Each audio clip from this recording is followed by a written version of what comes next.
Hello friends, welcome back to my channel Jain recipes by Khyati Mehta. Friends, Chinese recipe તો આપણે બધાને ભાવતી જ હોય છે. ચાઇનીઝ રેસીપીમાં આપણે નૂડલ્સ, મંચુરિયન, ફ્રાઈડ રાઈસ એ બધું તો એન્જોય કરતા જ હોઈએ છીએ. તો મેં વિચાર્યું ચલો આજે ચાઇનીઝ રેસીપીમાં આપણે એક વીગન પ્રોડક્ટ યુઝ કરીને એક નવો ટેસ્ટ એનહાન્સ કરીએ અને થાઈ નૂડલ્સ રેડી કરીએ. તો ચલો ફ્રેન્ડ્સ, આપણે થાઈ નૂડલ્સ બનાવવાનું સ્ટાર્ટ કરીએ હવે. જો તમને મારી આજની બતાવેલી રેસીપી ગમે તો મારી ચેનલને સબસ્ક્રાઈબ જરૂરથી કરજો અને સાથે સાથે બેલ આઇકન પર પણ ક્લિક કરજો. ફ્રેન્ડ્સ, થાઈ નૂડલ્સ બનાવવા માટે આપણે સૌથી પહેલાં વેજીટેબલમાં કાકડી અને કેપ્સિકમનો યુઝ કરશું. આવી રીતે કાકડીનો ઉપરનો અને નીચેનો ડીઠવાનો જે ભાગ છે એ આપણે કટ કરી લઈશું. કાકડીની છાલ આપણે નથી ઉતારવાની.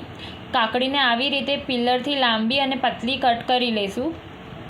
જો તમારી પાસે પિલર ન હોય તો તમે તમારા મનપસંદ શેપમાં કાકડીને કટ કરી શકો છો, પણ આવી રીતે લાંબી અને પતલી કટ કરેલી વધારે સારી લાગશે. જો તમને મારી બતાવેલી રેસીપી ગમે તો મારી ચેનલને લાઇક, શેર અને સબસ્ક્રાઈબ જરૂરથી કરજો અને સાથે સાથે બેલ આઇકન પર પણ ક્લિક કરજો. આવી રીતે કટ કર્યા પછી આપણે કેપ્સિકમને પણ પતલી અને લાંબી સ્ટ્રીપ્સમાં કટ કરી લઈશું.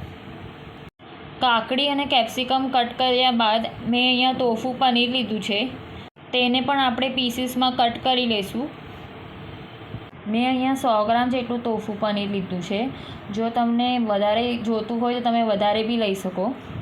ફ્રેન્ડ્સ, જો તમારી પાસે ટોફુ પનીર અવેલેબલ ન હોય તો તમે એની બદલે સાદું પનીર પણ યુઝ કરી શકો, પણ આ થાઈ રેસીપી છે એટલે એમાં ટોફુનો જ યુઝ થાય, એટલા માટે મેં અહીંયા ટોફુ પનીર લીધું છે.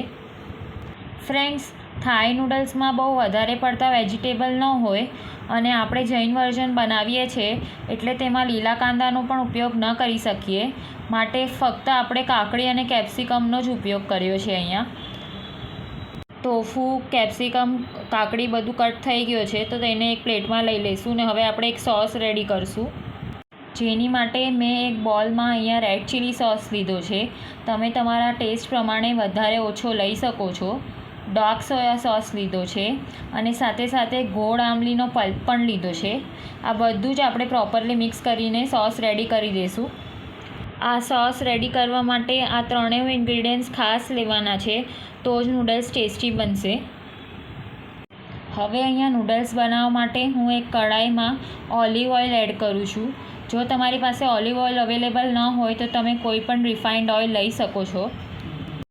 તેલ ગરમ થઈ ગયું છે એટલે હવે આપણે કઢાઈમાં ટોફુ રોસ્ટ કરશું અને આપણે ટોફુના 2-3 પીસ હાથેથી ક્રમ્બલ કરીને એડ કરશું, જેથી કરીને નૂડલ્સના દરેક બાઇટમાં ટોફુનો ટેસ્ટ આવે. ટોફુને આપણે સ્લો ટુ મીડિયમ ફ્લેમ પર રોસ્ટ કરવાનું છે. ટોફુનો કલર થોડોક લાઇટ બ્રાઉન થઈ જાય ત્યારબાદ આપણે જે સોસ રેડી કર્યો હતો તે એડ કરી દઈશું કઢાઈમાં. મિક્સ કરી લઈશું પ્રોપરલી.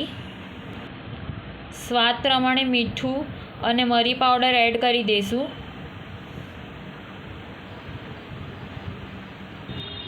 થાઈ નૂડલ્સમાં તો એકચ્યુઅલી રાઈસ નૂડલ્સનો યુઝ થાય છે. રેડીમેડ રાઈસ નૂડલ્સમાં ટેપિયોકા સ્ટાર્ચ, જેને સાબુદાણાનો સ્ટાર્ચ પણ કહી શકાય છે, તે યુઝ થાય છે, જે આપણી માટે અભક્ષ છે. માટે મેં અહીંયા હક્કા નૂડલ્સ યુઝ કર્યા છે. જો તમને હોમમેડ રાઈસ નૂડલ્સ બનાવવા હોય તો તેની રેસીપીની લિંક તમને મારા ડિસ્ક્રિપ્શન બોક્સમાં મળી જશે. હવે આપણે બધા જ નૂડલ્સ એડ કરી દઈશું ને ત્યારબાદ કાકડી અને કેપ્સિકમ જે કટ કર્યા હતા તે પણ એડ કરી દઈશું. નૂડલ્સ બોઇલ કરતા વખતે આપણે મીઠું એડ કર્યું હતું. હવે વેજીટેબલના ભાગ છે એટલું એડ કરી દઈશું. હવે મેં અહીંયા રફલી ચોપ કરેલા બેઝિલના લીવ્સ એડ કર્યા છે, જેનાથી ફ્લેવર બહુ જ સરસ આવશે નૂડલ્સનો. બધું જ પ્રોપરલી મિક્સ કરી લઈશું. મને સોયા સોસની ક્વોન્ટિટી થોડી ઓછી લાગી હતી એટલે મેં પાછળથી ફરીથી એડ કર્યો છે થોડોક સોયા સોસ. તમે તમારા ટેસ્ટ પ્રમાણે સોયા સોસ ઓછો વધારે લઈ શકો છો. હવે મેં અહીંયા રોસ્ટેડ પીનટ્સ લીધા છે, તે એડ કરી દઈએ. રોસ્ટેડ પીનટ્સ આ રેસીપીનો સૌથી ઇમ્પોર્ટન્ટ ઇન્ગ્રીડિયન્ટ છે, કારણ કે એનો ટેસ્ટ બહુ જ સરસ આવશે, એટલે તે જરૂરથી એડ કરજો, સ્કીપ નહીં કરતા. બધું મિક્સ કરી લઈશું. આપણા થાઈ નૂડલ્સ બનીને રેડી છે. હવે તેને આપણે સર્વ કરી લઈએ. તો ફ્રેન્ડ્સ, રેડી છે આપણા જૈન થાઈ noodles. Thank you so much for watching my video.